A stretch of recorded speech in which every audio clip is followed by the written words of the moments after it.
Ash falls like snow. His boots crunch over broken glass, soot rising with each step. The world is hushed, as if grieving. Then, beneath the rubble, something catches the light. A corner of metal, and soft, scorched fabric. He kneels. Brushes the dirt away. His hand freezes. A rusted military medal, his own, name barely legible, tangled in the arms of a charred, one-eyed toy rabbit. The toy still smells of smoke. A faint voice, memory or ghost, whispers. He said you'd come back. He swallows hard. And for the first time in years, he kneels and weeps. The town was quiet now. What once bustled with the mundane joy of life, laughter spilling from windows, laundry swaying in wind, now lay buried beneath mud and memory. The floodwaters had receded, but their weight lingered in the air, thick and sour, like rot under a bandage. The soldier moved slowly. Not from fear, but reverence. Every cracked photo frame, every water-stained book, every shoe separated from its pair felt like a relic. A small life interrupted. He wasn't here for combat this time. No uniformed enemies. No sounds of war. Just cleanup duty. Relief work. Rebuilding. Still, his spine straightened the way it always had when he walked into silence. His boots thudded against floorboards warped by water. In one home, a door hung half off its hinges. Inside, walls told quiet stories, a child's height marked with pen lines, now smeared, a calendar stopped mid-month, birthday balloons deflated, shriveled in a corner. Then he noticed it, the first of many. A toy. A plastic dinosaur. Mud-crusted, eyes faded. He paused. Picked it up. Its tail was snapped off, jagged. Further down the street, another. A puzzle board missing half its pieces. A doll without its head. A board game floating inside an overturned bathtub. All broken. All left behind. He didn't know why it unsettled him. But something felt wrong. On the third day, he reached the house. It wasn't on his route. But his boots took him there anyway. 2 stories. Porch half collapsed. Blue siding stripped by wind and water. He ducked through the splintered doorway, stepping over a soaked backpack and a tipped chair. The air was thick inside. Not just with mildew, but with something unspoken. In the hallway, dust danced in sunlight slicing through a cracked window. Then he saw it, nailed unevenly to the wall near the stairs. A photo. He froze. 3 people smiled in the frame. A woman. A boy. And him. The soldier stared. It was him, unmistakably younger, in uniform, arm around the boy's small shoulders. The boy clutched a stuffed rabbit, its ear flopped over his cheek. He didn't remember this. Didn't remember being here. Didn't remember the boy's name. Didn't remember ever smiling like that. He reached out and touched the glass. Cold. Who were you? He whispered to the boy in the photo. And who was I then? Upstairs, the bedroom had caved in, ceiling dripping plaster onto a mattress torn in half. But the hallway closet was oddly untouched. He opened it. Inside, a child's coat, small shoes, a box of crayons warped from water. He reached in, flipping the lid of a plastic bin beneath the coats. More drawings. Crayon sketches on printer paper, shaky, bright. Rockets. Trees. A man in green with stars on his chest. Always standing beside a boy with a rabbit. Every drawing had the same caption, written in a child's hand. Me and my soldier. Outside, the wind had picked up. Trees whispered things he didn't want to hear. He sat on the porch's last intact step, toy dinosaur in hand, trying to remember. The flood had come without warning. Infrastructure failed. Emergency systems crashed. Chaos swallowed maps and names. He was stationed nearby. That much he recalled. But not this house. Not the photo. Not the boy. Had he really forgotten? The shame felt physical. Like a weight pressing between his shoulder blades. That night, in the base camp tent, he laid the photograph beside his cot. Others played cards or stared at their phones, but he stared only at that smile, the boy's smile, bright and crooked. A fellow soldier glanced over. "Family?" they asked. He shook his head. "I don't know," he said quietly. "But I think I broke a promise." The tent fell quiet around him. Somewhere in the distance, a dog barked once, then fell silent. He didn't sleep. Instead, he returned to the house at dawn. Alone. And there, nailed behind the photo, barely visible, was something he missed. A name. Jonah. And beneath it, carved lightly into the wood in messy, looping letters. "Come back soon. I'll wait." The wind was colder that morning. He noticed it before anything else, the way it threaded through the broken rafters, whispering against the bones of the ruined house. The same house, now half swallowed by earth. The same photo still tucked into his pack. Jonah. The name felt too familiar and too foreign at once. Like a word from a dream you couldn't quite translate. The soldier stood in the backyard now. Mud clung to his boots. Rain had turned the ground to soup. But something tugged at him. Not instinct. Not orders. Just something. A hunch. Or a memory clawing its way back. His eyes scanned the yard. Nothing remarkable. A rusted swing set. A tipped tricycle, wool bent. A birdhouse with no birds. But then, a square outline beneath a collapsed shed. He stepped forward, knelt down, and brushed the dirt aside. A steel handle. He hesitated. Then gripped it, and pulled. The door groaned, resisting like it hadn't been opened in years. Damp earth clung to the hinges.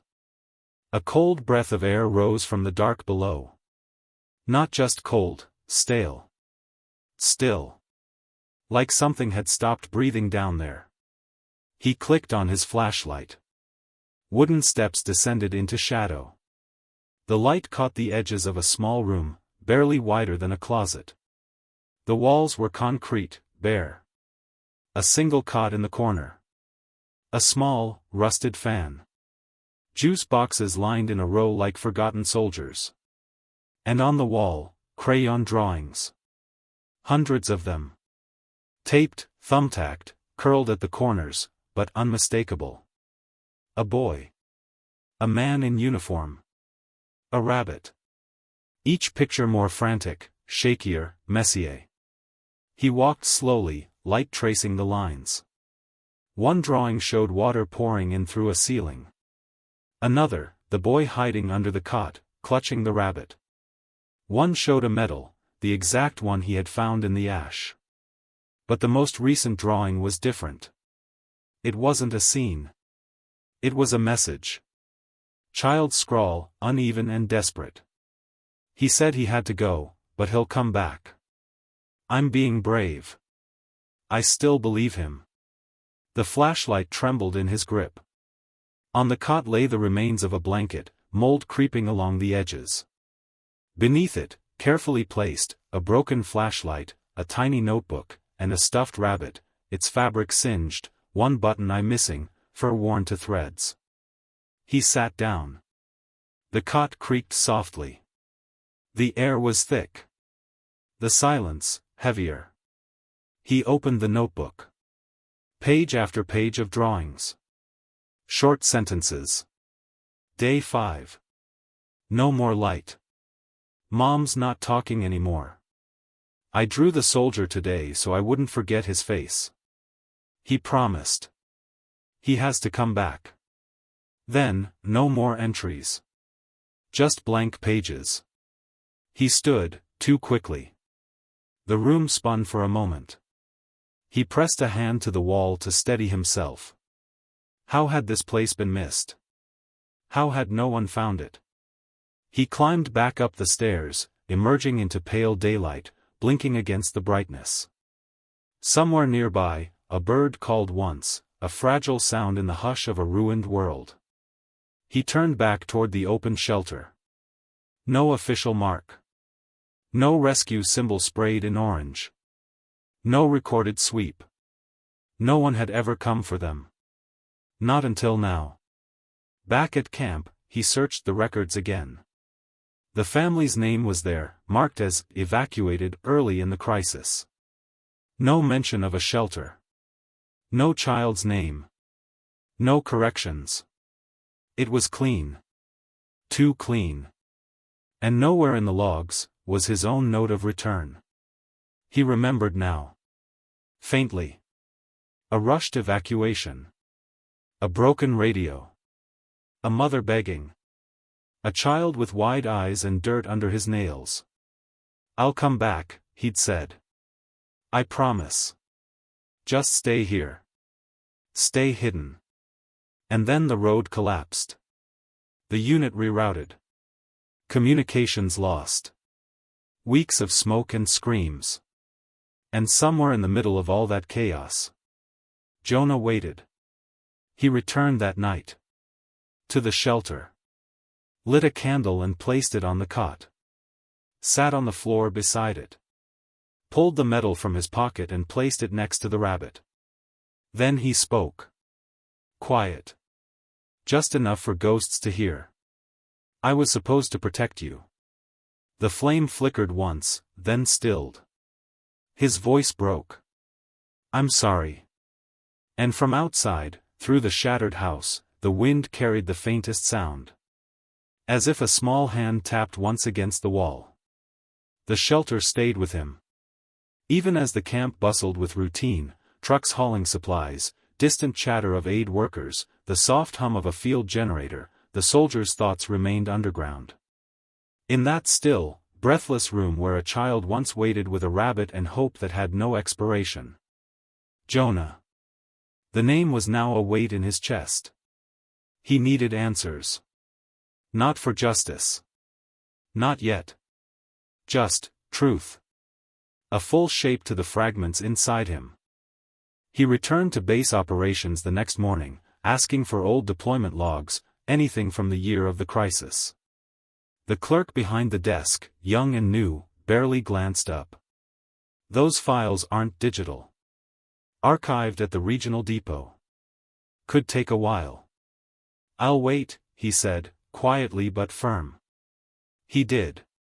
3 hours in a cold metal chair. When the box finally came, it looked like something forgotten, the edges taped too many times, a water stain bleeding across the top. He opened it like a coffin. Inside, manifests, duty slips, field reports. Yellowed papers. Ink faded. But there, among the crumpled reports, his own signature. Assigned as Protective Liaison, Civil Block E, Sector 9. He followed the document down the page. Family, Samuel and Mara Brenner. Child, Jonah Brenner. Age 6. The name struck like thunder. Sudden and real. He traced the paper with his fingers, heart tightening. Another document showed the evacuation notice. Relocated via Civil Convoy Number 4. Box checked, evacuated successfully. His lips parted. That wasn't true. They never made it. He searched further. A scribbled margin note on a weather log. A clipped photo of the civil block's emergency map. Then he found it, a redacted memo.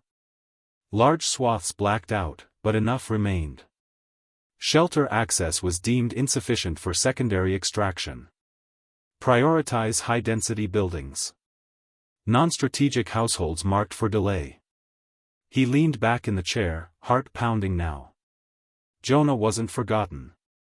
He was deliberately removed from priority. Flashes came like glass through fog. The mother screaming as the trucks pulled away. The boy gripping the stuffed rabbit like it was armor. The soldier's voice, calm, rehearsed. "I'll come back. Just a delay." The guilt returned, heavier now. Not from memory alone, but from knowing that someone had written this family out, with ink and indifference. He needed confirmation. He left the camp and drove 2 towns over to a closed-down military archive, where his old unit's logs were supposed to be stored. The gate was chained, but the rear door still worked. Some favors didn't expire. Inside, the air was dry and sour, filled with cardboard and dust. Rows and rows of shelves. He found the right cabinet by muscle memory. Operation Daybreak. Sector 9. Folder after folder of operations, medical evacuations, casualties, shelter routes. And then, a photo tucked between 2 pages. A team shot. His team. And there he was, younger, eyes sharper, uniform cleaner. Beside him stood Mara Brenner, holding Jonah. Jonah wore a bright green sweater. His hand rested proudly on the soldier's shoulder. They weren't just names. Weren't just numbers. They were under his watch. They trusted him. And he'd left them behind. That night, back at the tent, he pulled out Jonah's drawings again. The one with the medal. The rabbit. The sun always rising in the background. They weren't drawings of fear. They were of belief. Of promises made. And promises not yet broken, in a child's mind. But something else gnawed at him. In the old logs, a signature. His. Approving the shelter as cleared and empty. He hadn't written that. He knew he hadn't. The memory of standing at the shelter's entrance, telling Jonah to stay inside, burned too vividly. Someone forged his signature. Someone had buried this, literally and on paper. He held the crumpled report in one hand, Jonah's notebook in the other. And a voice from the back of his mind, no longer faint, no longer easy to silence, whispered. "Find the lie." He turned off the tent light. But long into the night, the sound of a child's voice whispered against the wind outside. "I know he tried." And it echoed like a wound. Rain again. Not heavy, but steady, a whisper over rooftops and rubble, soft enough to sound like breath. The soldier stood in Jonah's backyard, mud rising around his boots. The shelter door still lay open. A scar in the earth. He didn't come to dig. Not at first. He came to feel. To sit with the weight. To not let this place slip into silence again. But something drew him downward. He descended the shelter steps slowly, flashlight in hand. The room hadn't changed. The cot. The rabbit. The drawings on the walls, still curling at the corners like the edges of old memories.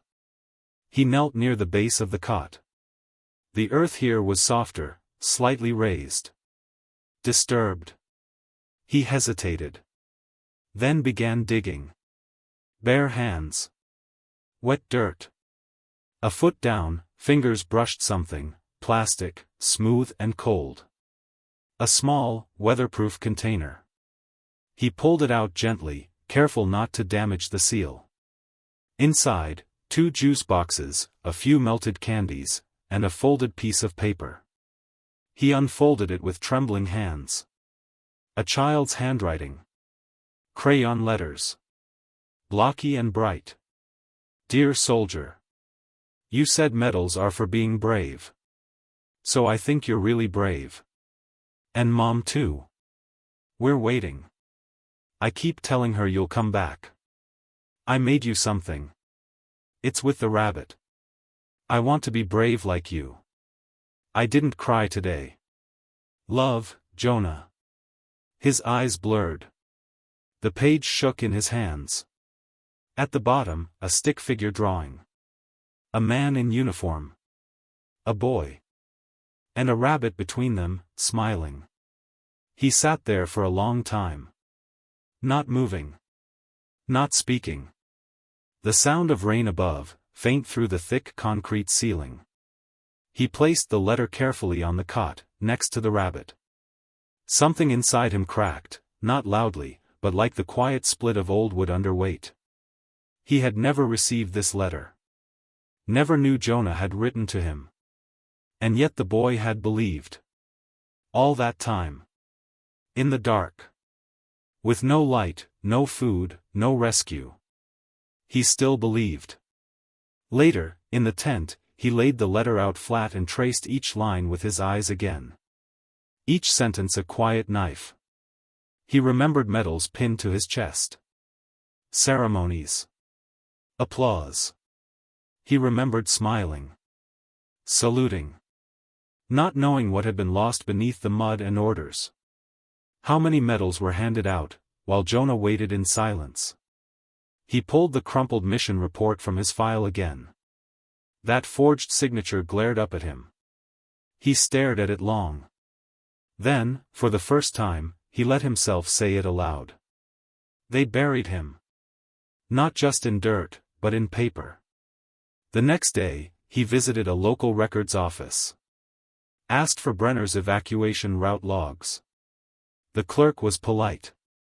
Efficient. Too efficient. Oh, yes. The Brenners were relocated by convoy, she said quickly. Signed out by Officer Clemens. Files closed. He asked for the file anyway. She hesitated. That one's, in the restricted stack. I'd need higher clearance. His tone dropped. I was his assigned officer. He's dead. The woman blinked, caught in the weight of his words. Minutes later, she returned with a thin folder. Too thin. Inside, one page. A scanned manifest. No signatures. No timestamps. No escort. Just a typed line. Evacuated, status, confirmed. His thumb pressed hard into the edge of the page. The lie was neat. Precise. And everywhere. He walked out, letter from Jonah in his jacket pocket. His heart didn't race. It was still. Cold. But clear. They hadn't just forgotten Jonah. They had erased him. That night, he returned to the shelter again. Not to mourn. To decide. He looked at the medal he'd found buried beside the rabbit. The one he'd once earned for exemplary field conduct. He clenched it tight. Then whispered. You deserve the truth, Jonah. Not a silence dressed as honor. He left the medal there, next to the letter. And when he turned to leave, he noticed something on the wall, a drawing he hadn't seen before, hidden behind an old board. Faded but there. The soldier. Jonah.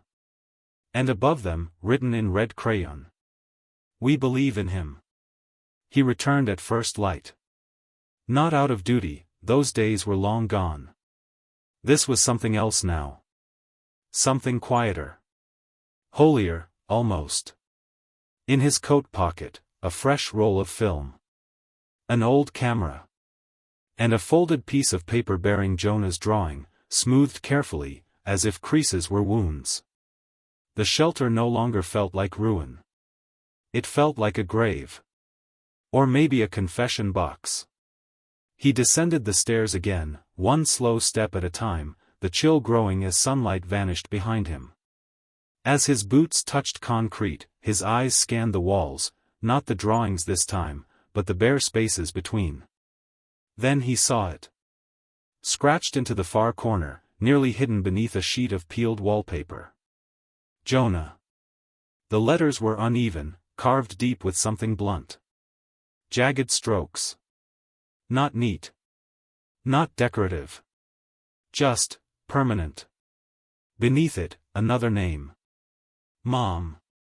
And just below that, a smaller line, shakier, a child's hand barely finishing the sentence. We stayed. He dropped to one knee. The camera in his hand hung useless. He reached out instead, fingertips brushing the wall, as if to feel the truth through the rough grain of it. The way the boy had etched it, not to be found, but to be remembered. To leave proof. They hadn't run. Hadn't disobeyed. They followed instructions. They trusted. And then they waited. For him. That night, he showed the photograph of the carved names to his commanding officer at base camp. The man flipped through it with detached eyes. "I'm sorry," he said after a beat. "But it's too late to refile this. Chain of commands already closed. Reported as evacuated. That's all we've got." He didn't argue. Just stared at the man's desk, polished, ordered, clinical, and noticed the brass nameplate. No scratches. No dust.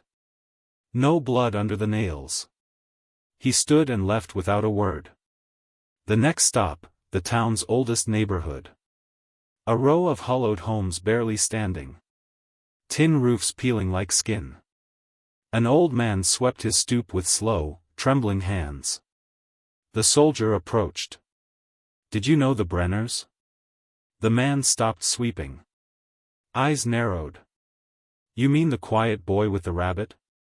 He nodded. The man leaned on his broom. Used to see him wait on the porch. Every morning. Sat on the step, like the world owed him an answer. Did they ever leave? No. They stayed. The man's voice cracked slightly. They believed someone would come. The soldier's jaw clenched. They didn't forget him, he said softly. They erased him. The old man nodded once. Same thing, son. He spent that night going door to door. Not as a soldier. Just a man with a question. Do you remember the Brenners? Do you remember Jonah? Some didn't. Some did. Some looked away too quickly. One woman, middle-aged with hands stained from rebuilding her garden, whispered. I asked the mayor why that block wasn't marked for rescue. He said the list was full. I told him a boy lived there. He said, we can't save everyone. Back in his tent, the soldier stared at the wall for a long time. He laid the child's letter out beside the photos, the carved names, the forged logs. Each piece a thread. A truth unraveling. And beneath it all, Jonah's drawing. We believe in him. He whispered into the dark. I should have broken the order. I should have gone back. But a small voice in his mind, Jonah's, maybe, answered. You're here now. And that was enough to break him again. Quietly. Utterly. Morning brought no sun. Just a dull, gray light that pressed against the windows of the operations tent like a silent question. The soldier sat alone, surrounded by papers, maps, logs, photographs, reports, spread out like evidence in a trial that would never be called. His fingers hovered above one document in particular. His own name. His own signature. Stamped beneath the words. Shelter cleared. No survivors. Evacuation confirmed. He stared at it until the letters blurred. He hadn't signed it. He knew he hadn't. The lines of memory were fragile but beginning to take shape. That day, the last one before they pulled out, he remembered the rush. The wind in his ears. The calls over radio growing desperate. Roads blocked. People screaming. A mother pulling at his sleeve. We have a child. He's 6. We have nowhere else to go. He had knelt down in front of Jonah, looking into the boy's wide, still eyes. You stay here. In the shelter. I'll come back. I promise. Then the explosion down the road. The order to fall back. They had called his name 3 times before he moved. But he never signed anything. Not that. He took the falsified report to his superior, Captain Harlan, a man who had seen too many tours, worn down into a shell of habit and resignation. Harlan scanned the page.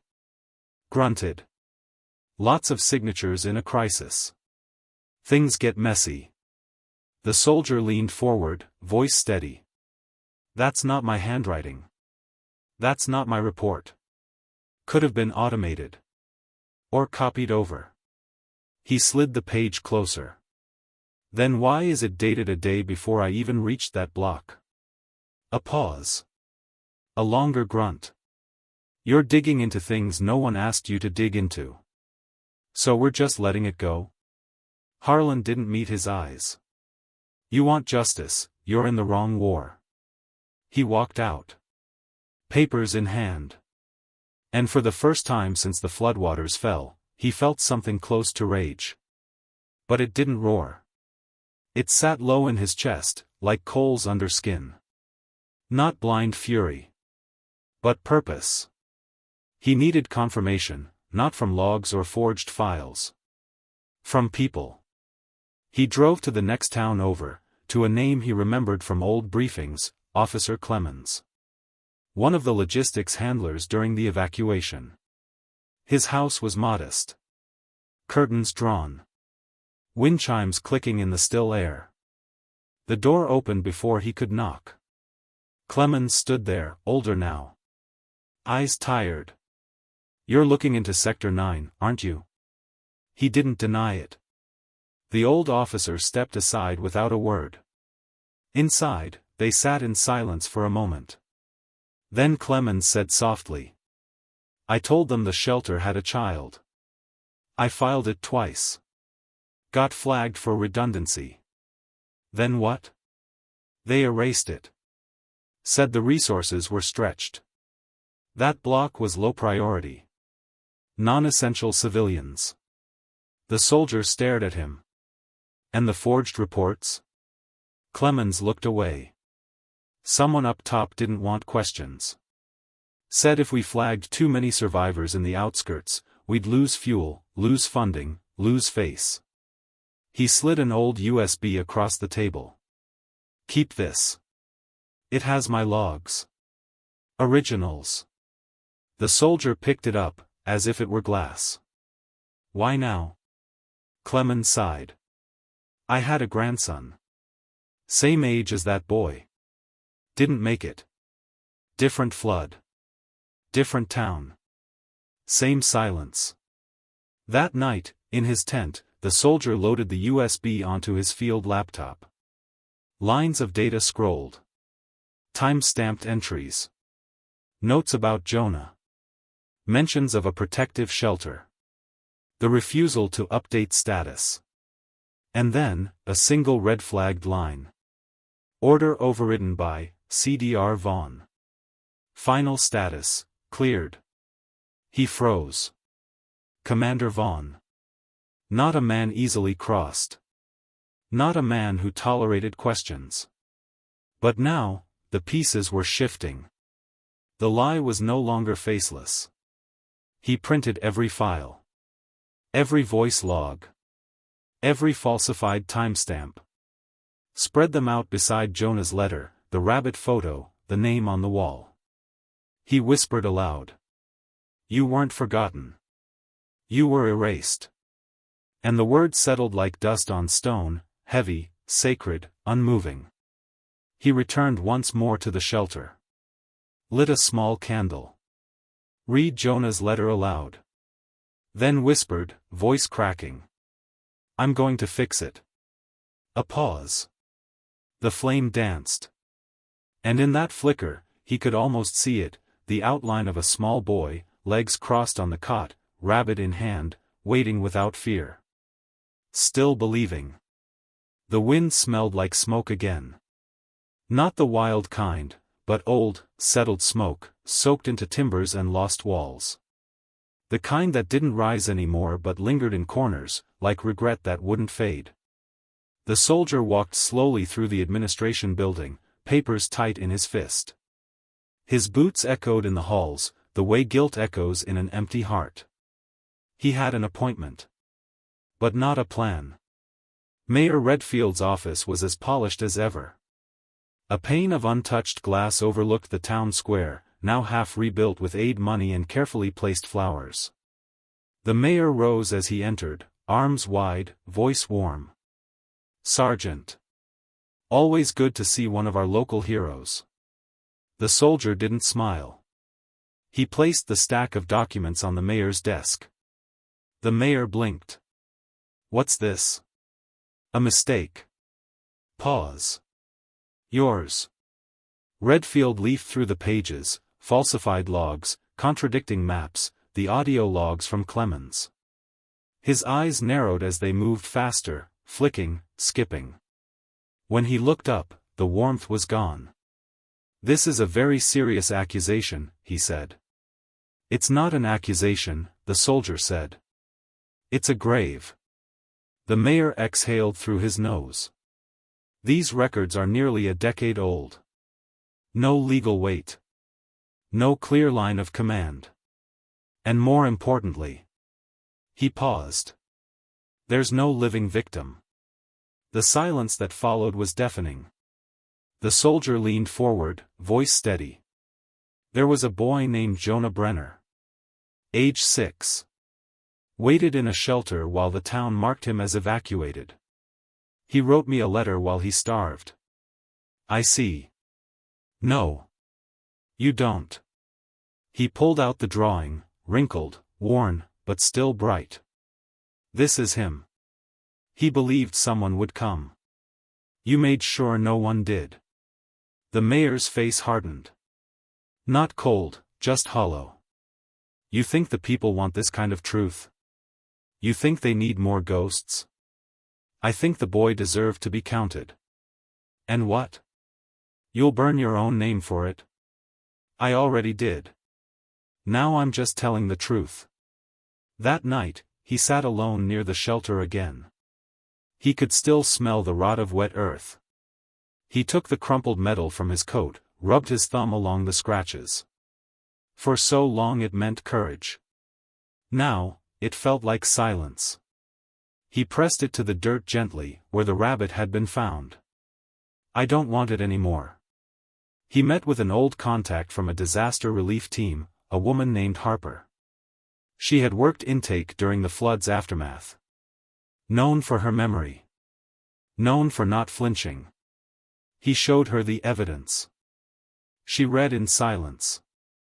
After a long pause, she spoke. "I remember that block. It wasn't on my intake list either. It was, grayed out." "Grayed out?" "Marked low priority. Resource drain," they said. "No triage team sent." He stared at her. "How many were left like Jonah?" She looked down. "We don't know." He swallowed. "How many are too many?" Harper didn't answer. She just handed the files back. "But if you leak this," she said, "you won't be a soldier anymore." He smiled faintly, bitterly. "I think I stopped being one the day I left him behind." Back in his tent, he stared at the last piece of evidence, a scanned procurement form, signed by Commander Vaughn. Same name from the override order. But the form was for logistics adjustment.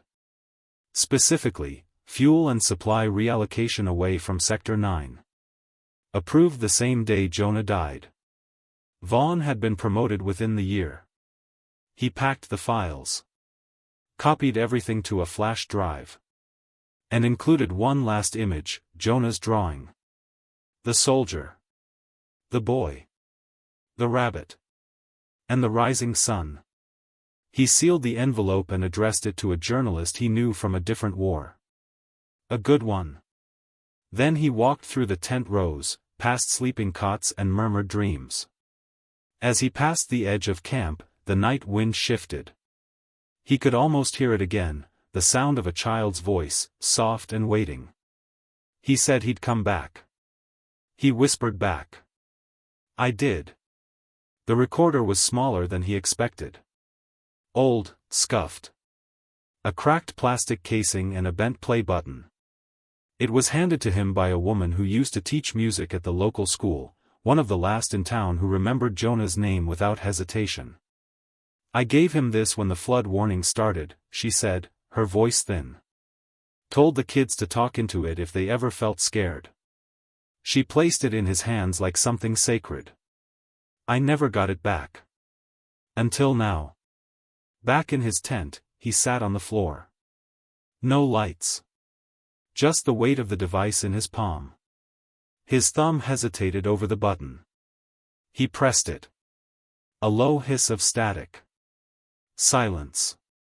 Then. A child's voice. Small. Soft. Clear. "Hi. It's Jonah. I'm being brave today." The soldier closed his eyes.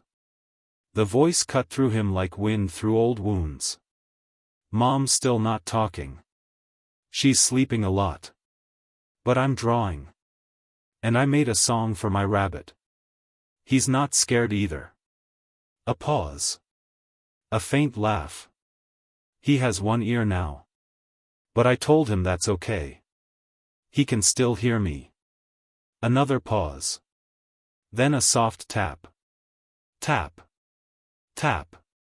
Tap. The sound of fingers against the recorder, maybe. Or a wall. The soldier's breath caught in his throat. Then Jonah spoke again. "I think the soldier's coming. I keep hearing his boots outside. Like thump, thump, like when he came to our house."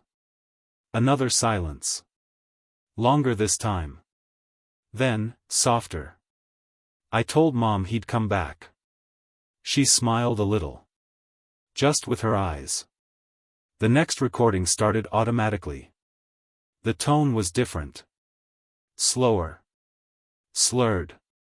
Today was loud. The wind made the door bang. It scared Rabbit, so I held him close. A small exhale. Then, faint, like a secret passed through a keyhole. "Mom said they knew. Said they knew and didn't care." His heart stopped. The boy's voice cracked, but didn't cry. "She said someone told them not to help us. That our street didn't matter." Static rose. A buzz of interference. Then. "But I still believe the soldier didn't know. He wouldn't do that. He has a medal. Medals are for promises." The soldier pressed pause. Held the recorder to his chest. He didn't cry. He didn't move. He just listened to the blood in his ears, the pulse of grief rising like floodwater. Then he played the final clip. No words at first. Just a song, barely a melody, hummed and broken in places. Then Jonah's voice, barely more than a whisper. "Tell him, it's okay. I know he tried." The words landed like stones in water. Soft, but sinking deep. The next morning, he stood at the edge of the town square. The local paper, thin and barely surviving, had printed a piece from the national leak. "The boy who waited, the forgotten shelter of Sector 9. The reporter hadn't named the soldier. But the story was clear. The photo of the drawing was printed in full. Jonah's rabbit. The medal. And the words. "We believe in him." People read in silence. Some cried. Some folded the paper like it burned.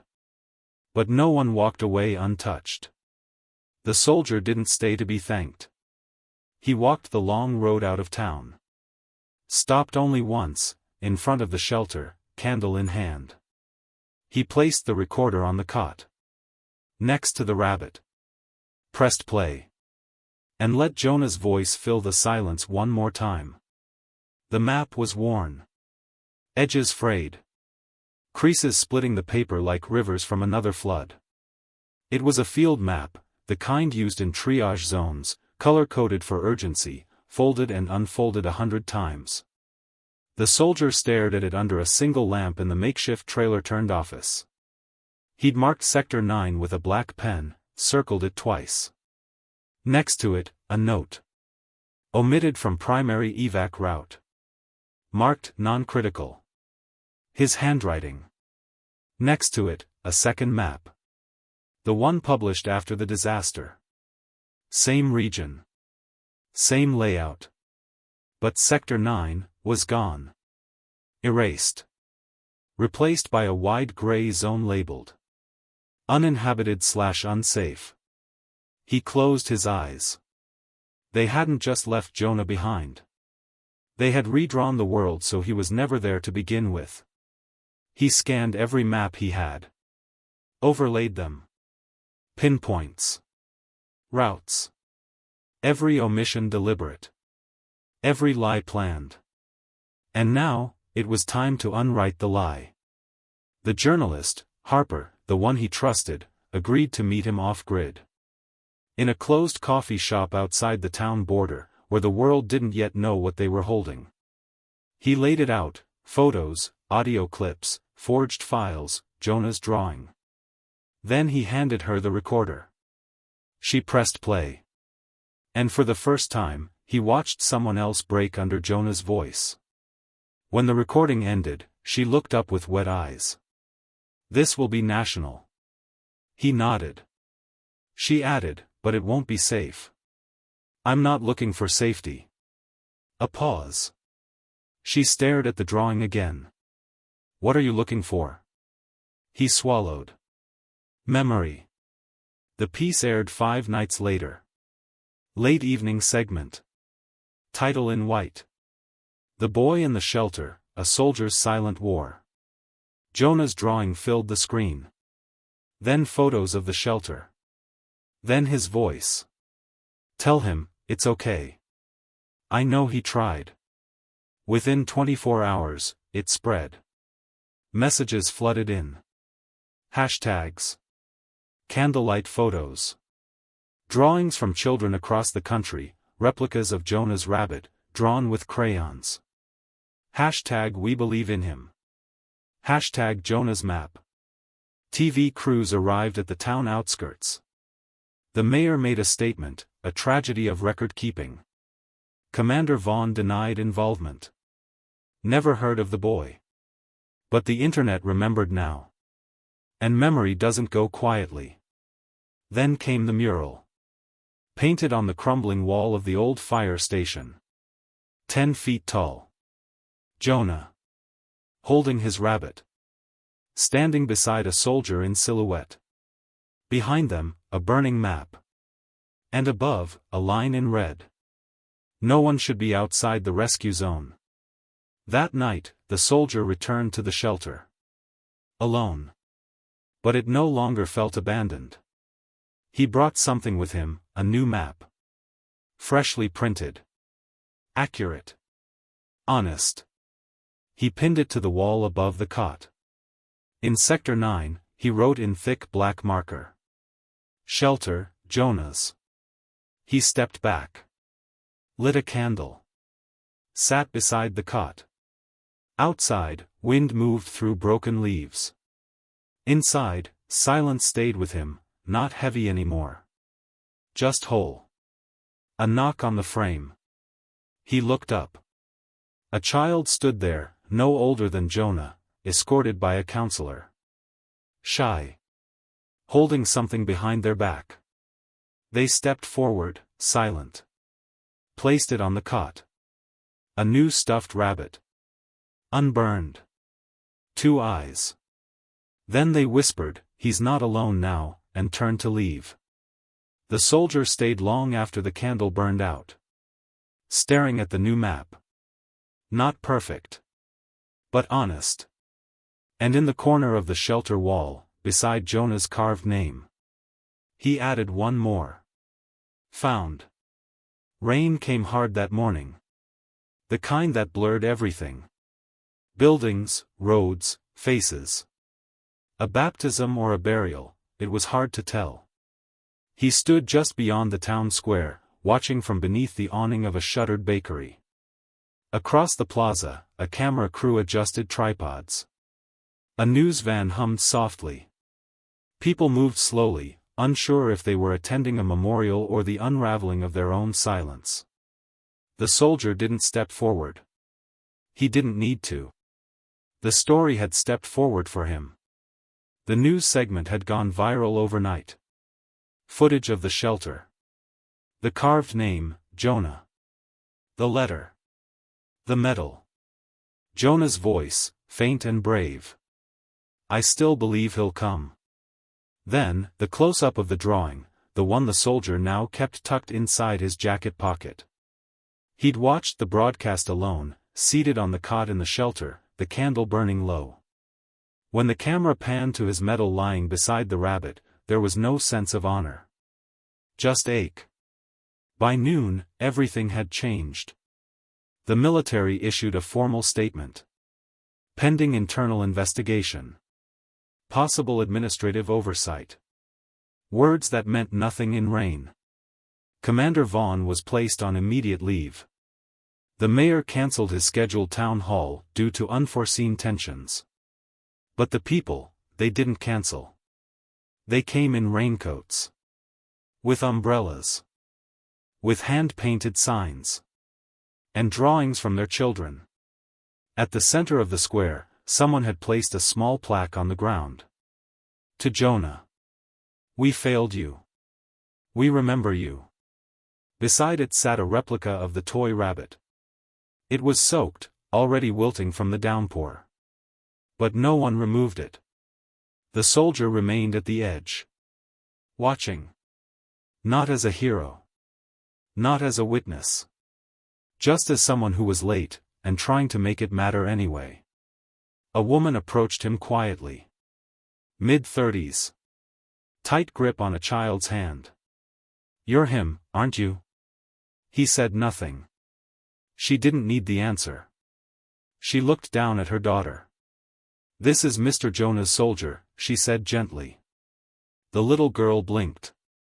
Held out something in her hand. A medal. Plastic. Painted silver. Can I give you this? She asked. It's not a real one, but it means you tried. His throat tightened. He knelt, took it slowly, and nodded. Thank you, he said. It was the only medal that felt right. That night, he was called in by the base commander. Stripped of formal duty. Until the investigation concludes. The words were delivered with no malice. Just the weight of procedure. He didn't argue. He placed his uniform badge on the table. Walked out in silence. Later, he returned to the shelter one last time. Inside, he found the rabbit, the new drawings, the candle stump. And there, where he had once placed the old medal, someone had added a small, childlike sign. This place is safe now. He sat for a long time, soaked from rain, back resting against the cold wall. Then he whispered. I'm not scared if you're around. Jonah's words. He let them echo. And somewhere in that silence, something inside him, something buried for too long, finally let go. The next morning, before dawn, he packed his things quietly. No fanfare. No ceremony. Just a quiet town, and the road ahead. The courthouse wasn't what he imagined. Not the grand marble steps. Not the gavel-slamming kind from movies. Just a plain building, beige, boxy, tired. Like everything else built to process pain politely. He sat on the bench outside the federal room. The air was dry, humming with fluorescent lights and distant typing. A clerk walked by with a stack of folders labeled Case 117, Public vs. Vaughn. He didn't watch her pass. He was listening. Not to the buzz of the office. But to the silence. The kind that once filled a shelter underground. The kind that kills slowly, gently, like cold. 3 weeks had passed since the story broke. An inquiry had unfolded fast, pushed by headlines, outrage, and proof too clear to ignore. The files from Clemens. The falsified evacuation logs. The voice recordings. The map overlays. Jonah's name, once erased, now typed in legal ink. Jonah Brenner, deceased minor, case exhibit number 4. They had offered him a hotel, a handler, press protection. He declined them all. Instead, he arrived alone. Wore plain clothes. Sat where the public sat. He didn't speak in the hallway. But his presence did. A camera caught him once, passing silently beneath the courtroom's entry sign. No pose. No smile. Just a man who carried a child's voice in his chest. Inside, the trial began without fire. The prosecution opened with numbers, reports, procedures. Efficient language meant to quantify tragedy. The defense followed with red tape explanations, fog of war, claims, resource strain, paperwork volume, standard misfiling protocol. But then the judge called for Exhibit 6C. Jonah's audio. They played it in silence. His voice filled the courtroom like a hymn. He said he'd come back. I'm being brave. Mom said they knew. Tell him, it's okay. I know he tried. No one moved. One juror covered their mouth. Another turned away. Even Vaughn, seated upright, hands folded, blinked twice, too slow, too long. Later, when the soldier was called to the stand, he spoke only when asked. His voice was steady. Measured. But beneath it was something undeniable, the sound of a man not trying to convince, but confess. I was his assigned officer. I made a promise. And did you break it? The prosecutor asked. He paused. Then nodded once. Yes. But you weren't responsible for the order to omit their shelter? No. But I didn't stop it either. Silence. He looked up. I believe the report. And I left. The courtroom seemed to exhale, not with judgment, but with understanding. There's a kind of guilt that doesn't defend itself. It just shows up. After his testimony, he stepped outside. Rain again. Of course. He stood on the courthouse steps and watched it run along the pavement, disappearing into gutters like ink. A journalist approached him. Notepad in hand. Do you feel vindicated? He shook his head. This isn't about me. Then who is it for? He pulled a folded paper from his pocket, Jonah's drawing, soft at the corners now from being opened too many times. This is who it's for. Inside, the judge called recess.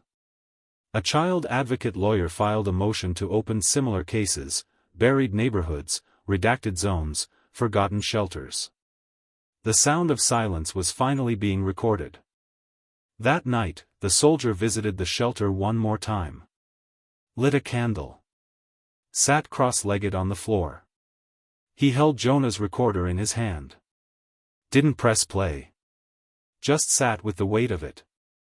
With the quiet. With the memory of a voice that never blamed him.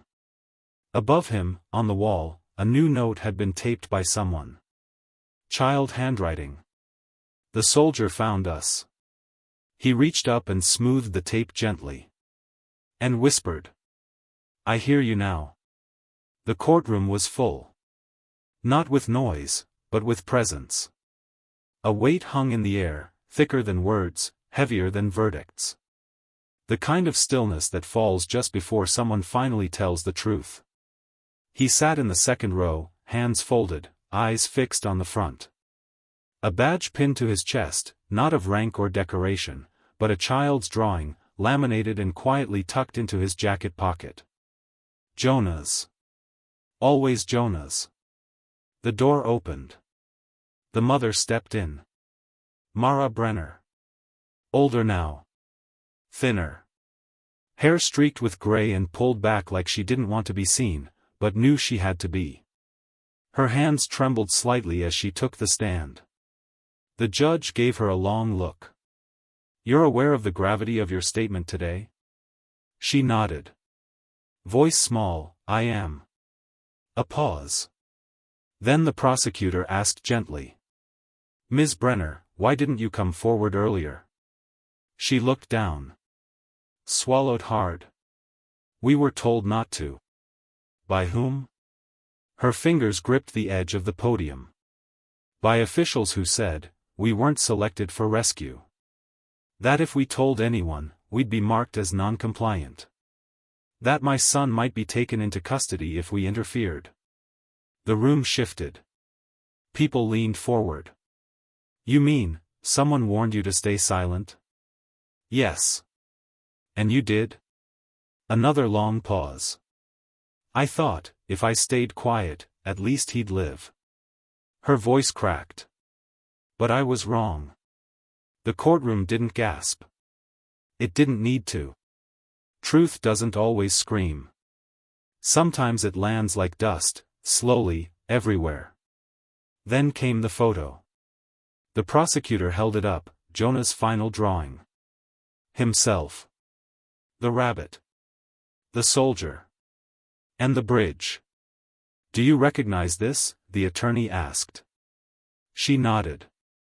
I found it on the last day. Her voice broke further. He drew it right before the lights went out. He said, he was building a bridge. So the soldier could find us. Tears now. I kept that drawing, all this time. Because I didn't want the world to forget what hope looked like. The defense didn't cross-examine. They had nothing left to stand on. Truth had drawn its own map. And it pointed only one direction. After recess, the judge reconvened and read aloud the findings. Intentional misallocation of rescue routes. Falsified clearance logs. Negligent omission of minor dependents. The verdict, guilty. Vaughn sat stone still as it was read. Then was escorted out without looking back. The system had moved him out the same way it had moved Jonah aside, quietly, efficiently. But this time, someone stayed behind to be counted. As the courtroom emptied, a reporter approached the soldier. Do you think justice was done? He thought for a long time before answering. No. Another pause. But it started. Outside, clouds hung low and soft. And by the steps, a girl sat with a sketchbook in her lap. He recognized her, one of the kids from the town's trauma center. She looked up and smiled. Did they tell the truth? She asked. He nodded. Did you? He smiled faintly. I tried. She opened her sketchbook and turned it toward him. It was the mural, Jonah and the rabbit. But this time, there was someone else drawn in. The girl herself. Holding a pencil. Above them, written in crayon. He found the others too. 1 year later. The town had changed. Not in the way cities do, with buildings and budgets and new slogans, but in the way people breathe. Slower. Deeper. As if something tight in their chest had finally been exhaled. The shelter still stood. Preserved now. Marked. Framed in quiet reverence. No longer a wound. Now a memory. He visited every week. Not out of guilt anymore. Out of habit. Out of love. Out of something that had taken root in the silence and grown without asking for permission. He still brought the candle. Still sat on the cot. Still carried the drawing in his pocket. But today, he didn't come alone. The air was warm. Late spring. A small group of children followed him, bright-eyed, quiet, holding notebooks and water bottles. Survivors, all of them. Some from this town. Others from further out, where floodlines blurred and governments stuttered. He'd built something since leaving the military. Not a protest. Not a monument. A center. The rescue zone. A place for kids who had been overlooked, by systems, by storms, by silence. A place to draw. To speak. To learn their own names again. And he was not their savior. Just the man who stayed this time. Inside the shelter, the kids looked around. No one spoke. One boy knelt and placed a small flashlight on the cot beside the rabbit. Another girl left a handmade medal made of felt and string. He smiled softly. Said nothing. They didn't need a speech. They needed to see the place where someone like them once lived. And still believed. Later, as the kids walked back to the van, one of them tugged at his sleeve. A boy, maybe 8. "Sir," he asked. "Did you ever get a new medal?" He hesitated. Then pulled something from his jacket pocket, a ribbon, yes. But not metal. It was a drawing. Laminated now. Jonah's drawing. "I have this," he said. The boy studied it, nodded once. "That's better," he said. "Medals can't remember. But pictures can." That night, he sat in his small office, windows open to the sounds of evening, the scrape of pencils, soft music, laughter. On his desk, a stack of envelopes from around the country.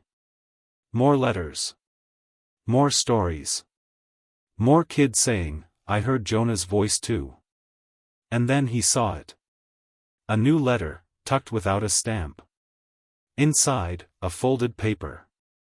Crayon drawing. A house. A group of children. One rabbit. And at the bottom, in careful handwriting. "I redrew the map. Nowhere is outside the rescue zone." He pressed the page to his chest. Closed his eyes. And whispered. "Good job, Jonah." Then, with steady hands, he pinned the drawing to the wall, beside the original. Side by side. And the shelter, once drowned in silence, now echoed with voices again. Not screaming. Not pleading. Just stories. Just names. Just children. Found.